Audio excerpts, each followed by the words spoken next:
A glorious Sunday night to you here on Midnight Movie Talk. I'm Eric Weber as we get into the box office from the weekend and we look ahead to the biggest film of 2022. The biggest film since No Way Home. We're talking about Doctor Strange 2 or Doctor Strange. Multiverse of Madness. I just like saying Doctor Strange 2. It's much easier. Let's get into what happened over the weekend, and we start with the bad guys winning again. The bad guys is a big hit for Universal. I mean, this is an animated film that is very flat. It is extremely overrated. I mean, I can't believe this thing has such a high level on Rotten Tomatoes because it's really not a fantastic film. It's fine. It's just bland. And this is a film that is going to, right now, it's sitting at like 45 million, which is really great for a film that is making major profit right now for Universal. And it'll continue to build. Because here's the thing, it's a family film, and we've talked so many times about how family films are really the bedrock of the box office. So when you have a 4-quad film that touches on all families, like Doctor Strange will do, you're going to talk about a big film. So as we look here and we look at bad guys, let's look through what happened over the weekend and see where we stand right now. And I think one of the things is right off the bat, looking at THR right now in their box office recap of the weekend. Think of it as the lull before the storm. As I have said so many times, to have a huge hit like we're about to have with Doctor Strange in the Multiverse of Madness, you need to have a lull before the film comes out. It's huge. It propels that next number to be much bigger than it should be. It's a Marvel film. We've had a lull. These are two really good things going for Doctor Strange. We'll talk about it in a second. I want to get into it. But Bad Guys right now is at 44 million stateside, 119 million worldwide. It's a very big hit. I have a feeling we're going to see Bad Guys 2 by Universal and DreamWorks Animation because that is a lot of cash for an animated film that really, some of that cash should have gone to Turning Red. And we know why it didn't. Because Disney said, we're good. I don't think we need to have our film in theaters. Let's just put it on Disney Plus. Maybe got the numbers up, but told you then, telling you now, should have been in theaters. Would have been a hit.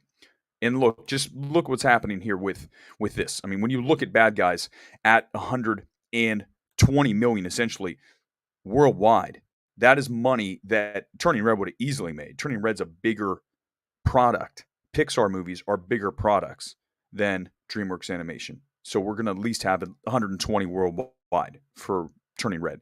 We had 0. We had Disney Plus numbers. Also, Sonic the Hedgehog in 2. It's got 161 million domestic, 323 worldwide.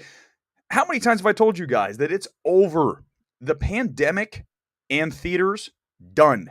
No more discussion of pandemic box office. It's over. These numbers are absolute proof that that's the way it is because you can't have a number.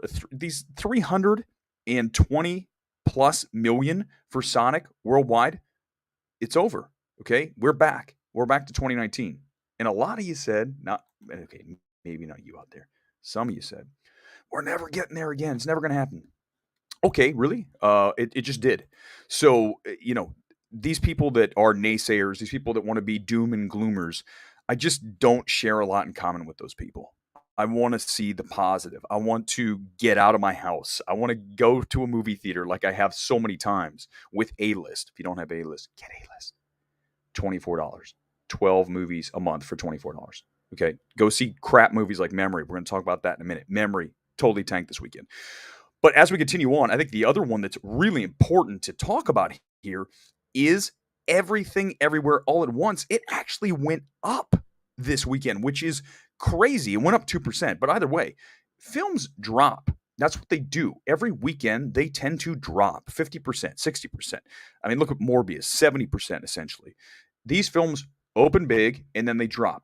Northman dropped 50%. And here we have Everything Everywhere All at Once going up 2%. It doesn't matter. It's still up. Anything at 0 or plus is amazing. And I think what happened here, really important, they put this film back in IMAX because they had nothing this past weekend. You had Memory and an IFC horror film. That was it. You had nothing major. So really smart play by the theaters to stick a movie that's hot into IMAX until Doctor Strange takes over. Because once Doctor Strange comes out, EEAAO is not going to see an IMAX theater ever again. You got a few more days of this, and then once Doctor Strange hits on Thursday night, it is over. By the way, I'm going to see Doctor Strange tomorrow night, so I will have a. I got to be limited about what I say tomorrow because there's going to be some kind of embargo that's like social, but I will talk about my social reaction. That's how we'll get around it. I'll talk about my social reaction to Doctor Strange 2. Let's also, I'm going to pull this up. So you look at Everything Everywhere All at Once, and really, again, this is a film that is sitting at 35 million domestic. And before you say, well, that's got to be A24's biggest film, it is not. Because really, remember, box office is global. Okay, so when you look at the entire box office, you got to look at the entire global number. And the big number there is Hereditary at 80 million. So it's not even close to that. Right, but it's opening slowly, so we'll see what happens. But it's not going to get to Hereditary numbers. Still a hit, and ultimately, what's important about this Everything Everywhere is that it shows that there is a market for smaller indie films. This is a phenomenon, no question. This film is. Even though I'm not huge on this film, you guys have heard me talk about how many times I think it's a very overrated film, but I am a cheerleader for it because it's done very well and it's brought eyes and bodies back into the marketplace we needed, because this is an indie film. An indie film has struggled, and I think that a lot of the distributors, because A24 is a studio, but they're really a distributor, right? So when you talk about that, these distributors didn't know what to do with some of these films, so they put them on streaming. But A24 is like, no, we're going to hold this and we're going to put it on in theaters because that's what they're all about. Memory. I had to sit through. This is the worst film of 2022. It is worse than Blacklight, which I really couldn't believe. Liam Neeson's latest actioner, as it were. This film is so awful. It is. And it really tries extra hard to be awful, which I think is something really remarkable. When you have a film that's not just terrible, but it really goes out of its way to be worse than it ever could possibly be by doing some of the dumbest things in the script. One of the worst scripts that I can recall watching. You know, when you watch Memory, you go, this is the director of a Bond film? How did that happen? How did the same person who directed Casino Royale direct this film? You just can't even see it. It doesn't. You can clearly see how the stock has fallen because this film is putrid, and it made $3 million. This is it for Liam Neeson. In fact, in the movie, he plays an Alzheimer's patient, and he is dealing with that as he forgets all of the things that he sort of forgets some things and then remembers others. And then that makes no sense to me either. I don't want to talk about this film. It is by far the worst of the year, and it got buried. Let's talk about tonight's main event. It is how much cash for Doctor Strange? That is the question we are all asking as we get ready for Thursday night. And pre-sales as of days ago was about 45 million. Great number, but it's going to go higher. We have not had an MCU film since No Way Home. And as I pull up the Marvel openings, I think it's very important that we try to figure out where this thing's going to fit. And I don't think we're going to see at a level of No Way Home. I mean, No Way Home was a $260 million opening. It's sitting on $1.8 billion worldwide. But if we go down, Black Panther at 202, I think we're here. We're right in between 2 and 3. Spider-Man No Way Home, 260. Black Panther, 202. My number right now on this film is $222 million. That is what I'm going to throw out there. I had it last week. I'm sticking with it right now. If anything, I'm going to push it up because of the lull, because of the fact we've not had a major 4-quad film since, I mean, we can say Uncharted, that wasn't a major film, but it did outperform, right? Told you it would. This is a great number. If it hits 222 or higher, this is a massive hit. and we know that it's going to do well in successive weekends, there's nothing coming after it because the studios don't want anything to do with this. Do you think another studio, Universal or Warner Brothers, do you think Sony, do you think any of these guys want to deal with Doctor Strange 2 in weekend 2 or even 3? No. That's why you're going to see nothing for the next few weekends. Any studio who did that in the past, and we talked about it with like Long Shot. Long Shot came out right after Endgame and got destroyed. You got to learn your lesson. Do not put anything near an MCU film of this size. Okay. So, depending on the reviews, and I'll have seen it as of this time tomorrow night. So, we'll go on a little late tomorrow, probably about 10. So, it'll be midnight movie talk plus 1 hour. So, about 10, which means 1 o'clock on the East Coast. We will be discussing this film very generally because there is still sort of an embargo, but even though it's a social. Point is, I will discuss the film tomorrow. Hopefully, it is at least very good. My hope is it's going to be decent. Okay, it's going to be better than Eternals, and I just don't see how it can get to No Way Home levels. I mean, that's really a great film, and it's one of the best films of last year, regardless of what film Twitter or anybody else wants to say. To say that that is one of the best films of the year, absolutely warranted. So I don't think we're going to get there, but as long as it's a solid 8 out of 10, 8.5, we're talking 8.5 or higher, that's even better for this film. But I think 222 million is going to be a huge win for this. And we will see. Again, tomorrow night, we'll do one of these a little bit late, and we will have seen the movie and can discuss it better. And that'll help me. Hey, here's the thing, is that it is comment time. Is that I don't have to talk about the movie per se, but if I push my number up, then you guys know that I think it's great.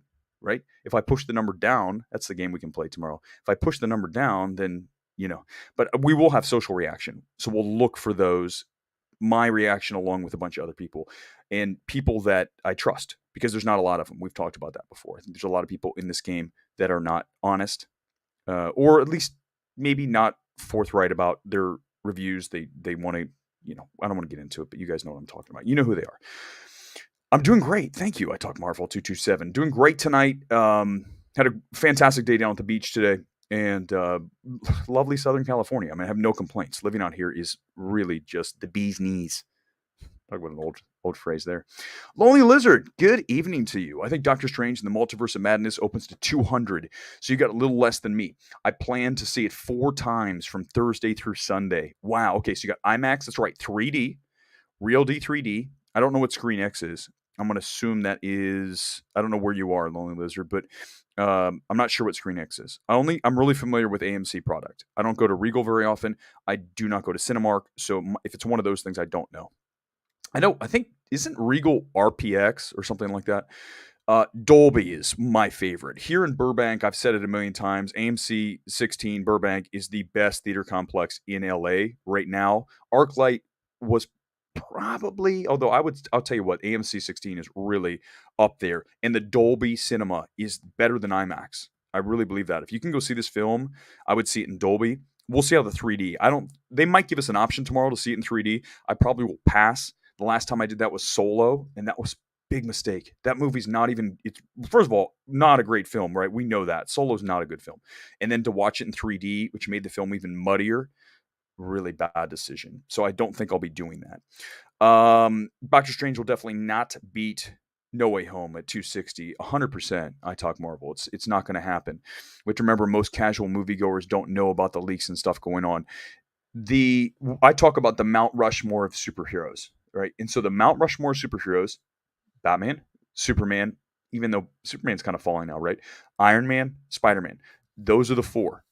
I think that you've got on Mount Rushmore, right? So when you have one of those characters, you expect to see a number that's insane like this, especially with all of the Spider-Man in one film. And everyone knew it by the time it came out. This is not going to be that because obviously it is dealing with Doctor Strange, who is a B-level character, but has been elevated through the Avenger films, clearly. The first one's now so many years on, but, and also being in No Way Home. So this character has grown. Doctor Strange is a much bigger character than when we first had the first incarnation with Scott Derrickson. And so now you have a whole different situation. You got Scarlet Witch. Speaking of which, I'm going to need somebody to bring me up to speed on WandaVision. I have not watched WandaVision. So I just need to know the really bare bones takeaway from that I need, could possibly need to walk into Doctor Strange 2. So hit me up on Twitter or leave a comment here and tell me, just condense it, crush it up, and be pithy about what I need to know about WandaVision so I can experience this film and not go, what? Because that's happened to me sometimes. I don't watch all the Marvel shows. I know a lot of you do. I kind of pass on them. I've got so many other things going on that I'm like, I don't know if I want to commit to 10 episodes. I don't watch a whole lot of shows. I watch Ozark. I got to get to that. The final episodes are on right now, so I'm excited. I love Ozark. So parents will just see Spider-Man in the title and take their kids to see it. Absolutely. Continuation of what you're saying, I Talk Marvel. I agree. I mean, Spider-Man's really a 4-quad film, right? I mean, it is just there for everybody. This is very close to that, though, because we know we're getting a bunch of different characters in this film. It's not just Doctor Strange this time. You've got, obviously, you've got Wanda. You've got Scarlet Witch. You've got these things, and then you've got to see who else shows up. I mean, I'll know tomorrow night who's in the movie. Will I ever tell you that? No. Maybe in the private chat here. But I don't want to ruin films. I very much don't want to do that because I would hate it. Remember when Harry Styles was revealed in the end credits for Eternals? Why? Why'd you do that to us? Because when I saw it, it was like total letdown. You should be surprised when you see these films. And that's what I will do. So tomorrow, there will be zero discussion of spoilers.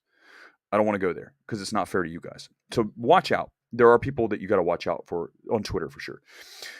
Aaliyah, good evening to you. Bad Guys cost $80 million compared to Turning Red's $175. That is insane to me when you think about that. You're talking about literally almost $100 million more for a Pixar movie. And, that's an interesting question. Would I watch Bad Guys or Turning Red again? Not a fan of Turning Red. I would probably watch Bad Guys again before I watch Turning Red. I'm not a fan of either. The best animated film this year is Belle, which is the anime film that came out earlier this year. Belle is by far, it's one of the best animated films I've seen in the past decade or more. I really think right now G-Kids, because I saw Pompo, the Cinephile, this weekend. I think, what is that, Thursday night? Maybe I want to see it. Really strong. And I think at this point, G-Kids is better than Pixar. I really believe that. I think they're working in a much more interesting artistic space than where Pixar is. So go see these films. I know they're not as hyped, right? I know on Film Twitter they are, but I'm saying in general, you go, what the hell is Pompo the Cinephile? What is Belle? Pay attention, because I used to be kind of like that too. I'd be like, I don't know about this anime. And then I start to watch it and wow, there's a lot going on, especially Pompo. It's not an animated film. It's truly it's a work of art that really works more as a dramedy than it does as anime. I mean, it's really heady and smart, and I think these are the films and animation that are interesting versus Bad Guys, which is clearly made for kids. But the gross has to be 3 times budget, like you said, Aaliyah. Yes. So, I mean, here's the thing. You got to remember, you got budget, and then you've got advertising. We used to call it print and advertising because it was prints. You had to literally print the movie up on film and then send it out to the theaters. Now you just ship it off via, high-speed internet. You download the link, right? And then you've got the film and they run it through the projector. So it's different, but still you've got to pay all the money for advertising, and they spent a fortune. I mean, look at what they spent for Northman. Oh my God, Focus. I'd love to know the number that Focus spent on Northman because it was huge. It was massive. That movie cost $70 million plus advertising. So we're talking, I would guess at least 100. And that movie is now sitting at like 30 million. I got to look at the number again. It's not big. I mean, Northman worldwide is not doing what I think certainly what Focus hoped it would do when they signed Robert Eggers, but that didn't happen. I mean, the Northman's now at domestic 22. I think worldwide it's only a little bit more than that. It's not slaying it. Don't forget, China is in a state of lockdown, so that money there is much different than it would normally be. We don't have Russia because of what's happening, so Russia's out. So you take 2 big markets out. So I do concede that whenever we talk about box office, you're losing a lot of money because these markets aren't there. So if they're not there, then obviously you're going to make less money. Aaliyah, Doctor Strange 2, I predict 203. So yeah, well, let's talk about this. If it gets to 201, 202, I promise you this, Disney/Marvel will push that number just to over the finish line, right? So let's say it gets up 202, just to under. Studios do this, they can squeeze it just a little bit.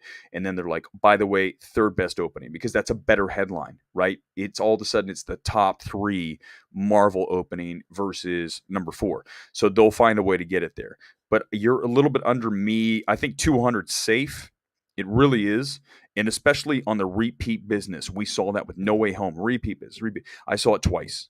I'm going to go see Doctor Strange tomorrow, and then I'll probably see it again. I have a ticket for Thursday. I want to see it with an opening night crowd because tomorrow night's going to be with media and it's a little more subdued. So I want to see it with a crowd.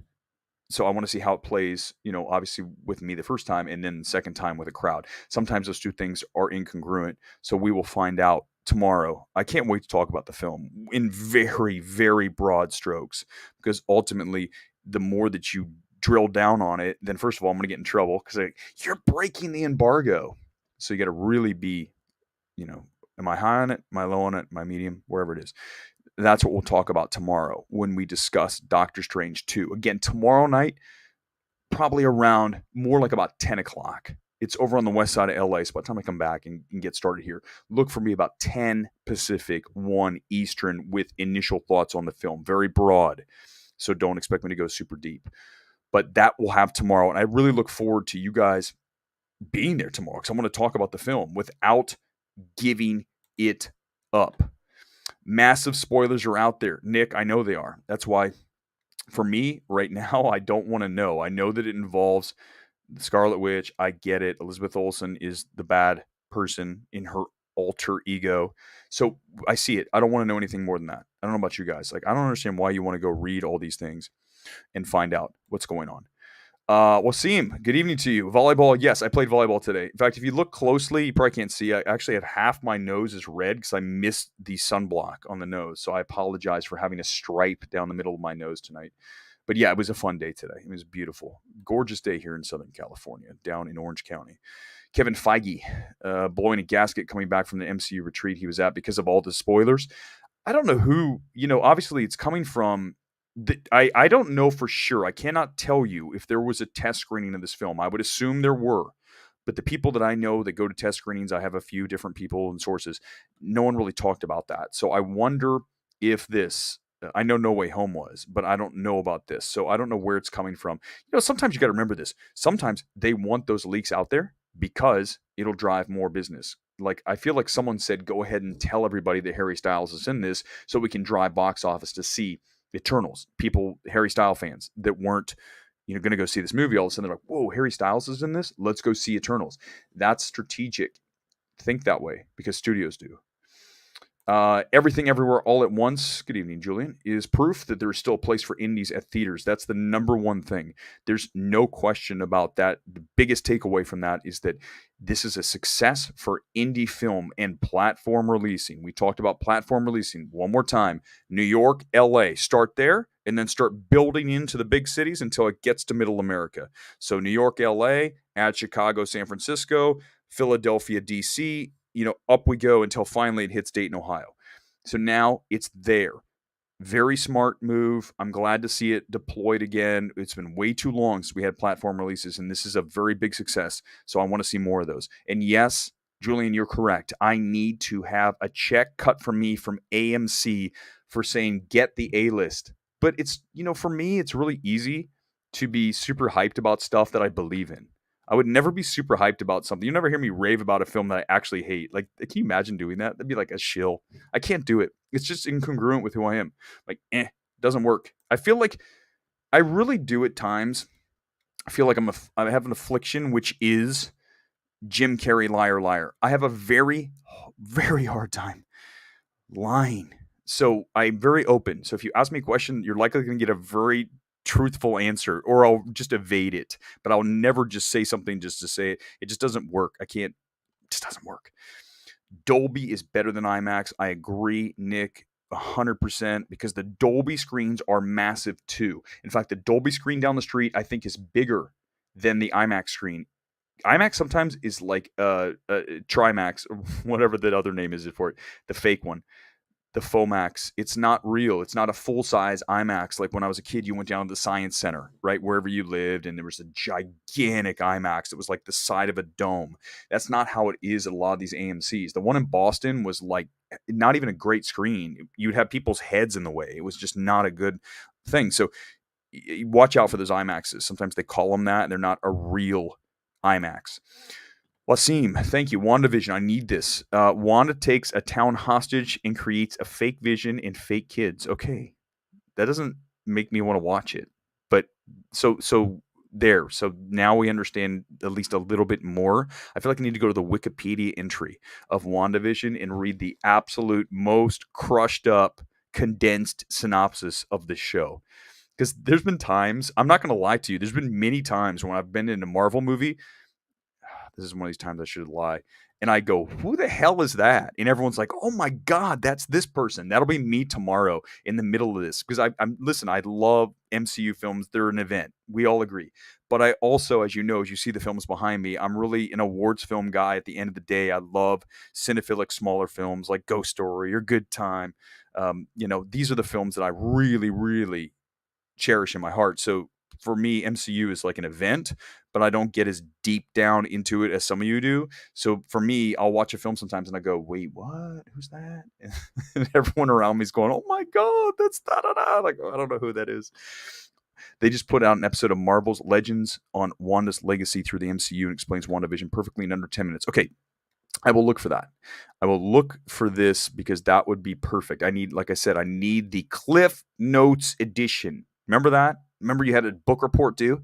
I assume they still make these, but when I was a kid, you go out and you get the Cliff Notes, and then it would literally crush the book down so that you could just extract what you needed for your book report. Don't think the teachers didn't know that, but of course they did it. You're like, I'm going to read this 400-page novel. Forget that. I'm going to go get the Cliff Notes. Wanda creates a town called Westview out of grief and trauma and losing vision. She creates a perfect family and loses it. Okay, this is. I still don't. I still don't know why you're not selling the show for me. You're not selling the show, but okay, Nick. No, I appreciate it, Nick. I really do. I appreciate what you're giving me this. I'm just saying now I think I know why I didn't watch WandaVision because I'm reading some of this stuff and I'm like, what? I think I'll just stick to the movies. Aaliyah, again, I think Feige will have the important aspects from WandaVision revisited in the movie. This is going to be my issue tomorrow. The shows help expand it like they're massive Easter eggs, yet I don't think they're required viewing. Good. I hope not, because I think that's not smart of Marvel to make it required viewing. Because listen, this is a film that's going to have just a normal, average moviegoer go to see it. And these films like No Way Home play better when it is not all about Easter eggs and inside stuff. Because the average person's like, what? I didn't watch that. And because of that, then it's going to be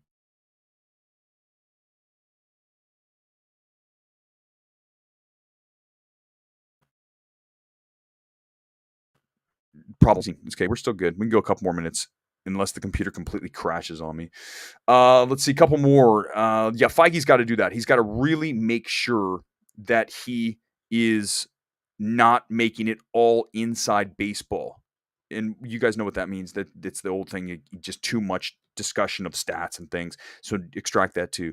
Take that and put it into Marvel. It's like too much of the inside knowledge. You need to have it more broad for people. And I hope that that is what happens. Couple more here tonight before we wrap and get ready for tomorrow for the debut of the film. Disney's going to have the debut, by the way, down at the El Capitan. I will not be at that. I will be across town at another screening. There are going to be multiple screenings tomorrow. I believe the social embargo breaks at 9 p. Pacific. That would be midnight Eastern. So right about this time tomorrow, you're going to start seeing reaction. Again, I'll be up live as soon as I get back from it around 10 o'clock. Let's just plan at 10 o'clock. I think that's the safest thing to do. And I think my computer is about ready to die on me tonight. So I think we're going to have to wrap this, guys. I really appreciate it. We'll be back here tomorrow, midnight movie talk. Again, on Monday night, the premiere of Doctor Strange 2. Reaction, limited, but still reaction tomorrow. Look forward to talking to you guys. Like, subscribe, appreciate it. Have a great rest of your Sunday night. I'll see you tomorrow night.